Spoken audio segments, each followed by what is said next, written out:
All right, so you made the shot, and let's say that bird didn't drop right there. Let's say you can tell that you hit him, but he took off. Now you got to figure out what to do. So what are some important considerations there? Man, I mean, turkeys can be like a wounded deer. You know, they could go for the nearest place to cover. And so, you know, in that situation, you want to do whatever you can. You're going to look for any feathers, any blood, any indication, any sign, and try your best to track it down. Yep. And one good thing is to really concentrate on every detail from the moment you hit it and it does not drop and takes off. Try and memorize exactly where it ran, exactly where it entered the woods, the last place that you saw it, any sounds you hear once it enters the woods. And, you know, all those things can help out. It can be a tough situation trying to trail a turkey, but all of those things will help you at least increase your odds of being able to find that turkey. Right. So let's say that you shoot it and it drops the way you want it to right there. Good shot. So you're down. Now what do you have to do? All right. Well, the first thing you want to do is make sure the bird's legal. You know, so you're going to get out your tag. Every state has a different system. You know, when we first started, we couldn't check anything in online. You know, we had to have, I got some old nasty examples here, but we had like paper tags, and some states are self-adhesive, and so you just peel them off as a sticker once you filled it out and just wrap it around that turkey leg. You know, so I always carry extra set of zip ties in the hunting pack, and this was from a bearded hen, little guy here.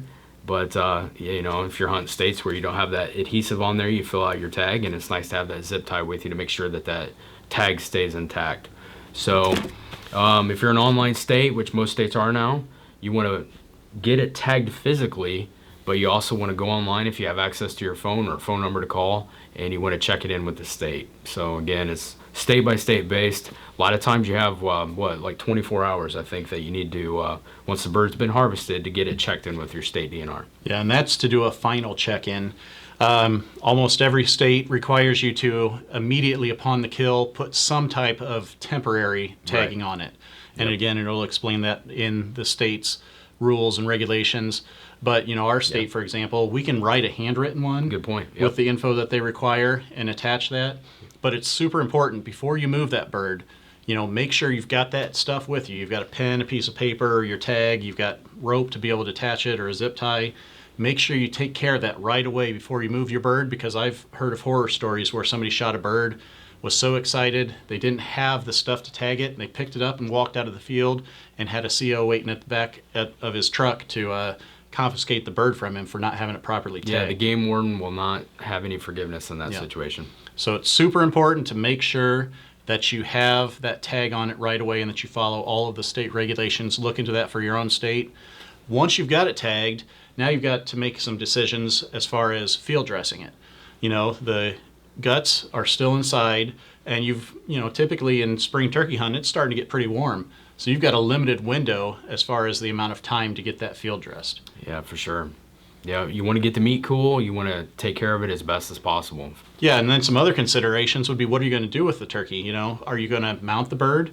If so, you know, it's probably best to contact your taxidermist beforehand and find out if they want you to just call them and bring it straight to them, or if they want you to try and make that incision and remove the guts to begin with. You know, each taxidermist is different. Some people may want you to do it, and other people don't want to have to deal with sewing up a botched job. Yeah, and that brings up a good point too. As far as taxidermy work goes and everything like that, you might want to make a decision prior to a hunt too on what type of mount you want to have done. Do you want it a full body mount like we have displayed behind us here? You know, we have a Missouri mount off to the side, or maybe you just want to do the tail fan and a beard mount. So you got different options as far as that goes too. And that's something you can do yourself. You can pay guys like us to do it, but it's really super easy. And this video here explains how to do a turkey tail fan. Turkey season around the corner. A lot of us are getting ready to go out and hopefully get a bird. I've actually got my nephew Nathan's going out for his first turkey, and he's just starting to get into hunting, so it's really cool to see him get to learn some of this stuff. And he's started to develop an interest in trying to preserve some of the parts and different things like that from the animals to kind of remember the hunt.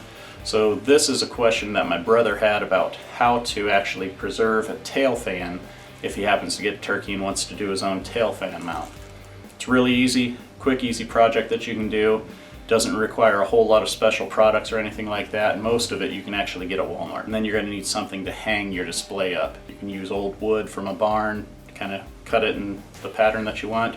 Or you can go to some specialty stores like Mackenzie and Van Dyke's online, which are taxidermy supply stores, and you can actually order turkey tail displays. So the first thing that you want to do is cut your tail off properly. The tail's still attached to the turkey, and this is the underside of the tail. You want to go towards the top of it where it starts to meet the body, and you'll feel where there's a little depression on both sides where you can actually reach in and feel that tail kind of shrink down a little bit. That's where you want to grab and make your cut through there, and it's going to be in between the vent and the turkey tail itself, and make that cut through there and follow that cut all the way around. You'll notice there's going to be a little part that's got a little bit of cartilage and bone that connects right there. Just get a pair of snippers, snip through it, and then that'll remove your tail. There's going to be quite a bit of meat still attached to that, so we're going to have to clean that up first. I had already removed most of the meat before I put this tail in the freezer, so I can't really show you that part, but basically just trim as much of the meat as you can. Then what you want to do is start separating each quill. There's going to be a lot of fat and tissue that's in between each one of those. You want to remove as much of that as possible. I use a knife at first and then scissors, and then I'll eventually use a wire brush to try and brush the rest of it out.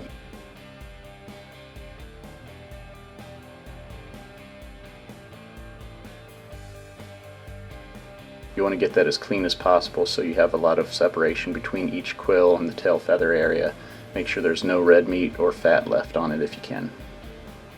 Same thing with the beard, just trim that just a little bit, right in the same area where you cut it from the body. And then you want to get borax, which you can get at Walmart. It's called 20 Mule Team Borax, which is in the laundry section. Just spread that in on both sides and rub it in real good.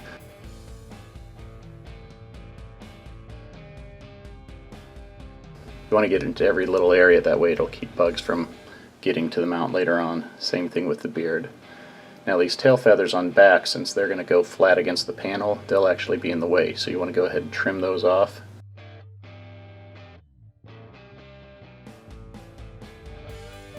Those are really cool looking feathers, and they're great to save for fly tying or just different decorations.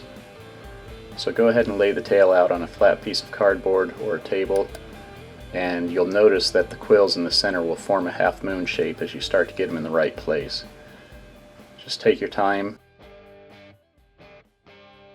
You'll have to arrange each feather one at a time. Tweezers really help on this. And then same thing with the second row of feathers. Just go ahead and take your time, one at a time, move them into position. Remember that turkey feathers generally work like shingles, they overlap one another.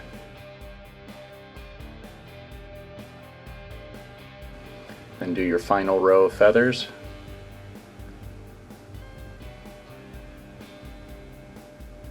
If you put your fingers underneath the skin and flip it, you'll actually get it to arrange into position a little bit easier.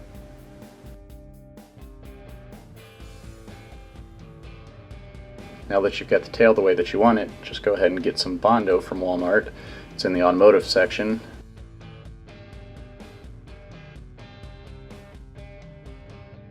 You want to mix about a golf ball size of the white with just a little tiny line of the red.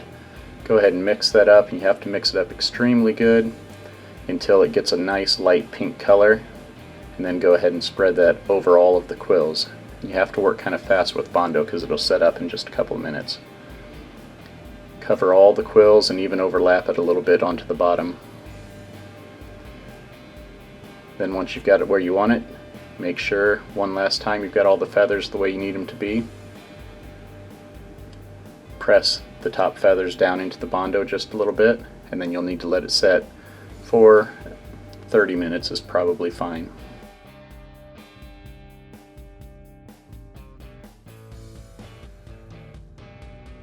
Once the 30 minutes is up, just go ahead and carefully flip it over, and you're going to repeat the same process on the back side.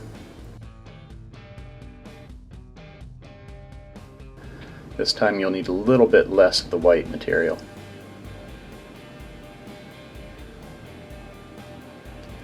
Make sure it's mixed up really good to a light pink color, and then go ahead and spread it back on just the same as you did the first time, and try and overlap it onto the old Bondo.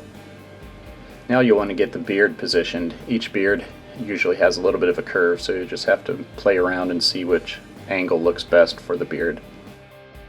Once you've picked the way that you like it, go ahead and flip it over and spread some 2-part epoxy, which you can get at Walmart on there, and that'll hold the beard in place.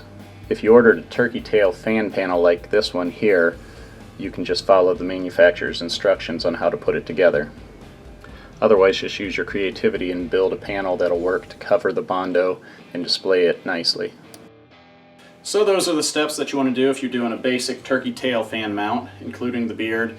Pretty simple project, but it's a fun one to get started into, especially if you're a kid. Well, good luck, Nathan. Hopefully you'll get your first turkey, and just remember the most important part is just having fun, enjoying being out in the outdoors. So hopefully this video is about a congratulations on making a great shot.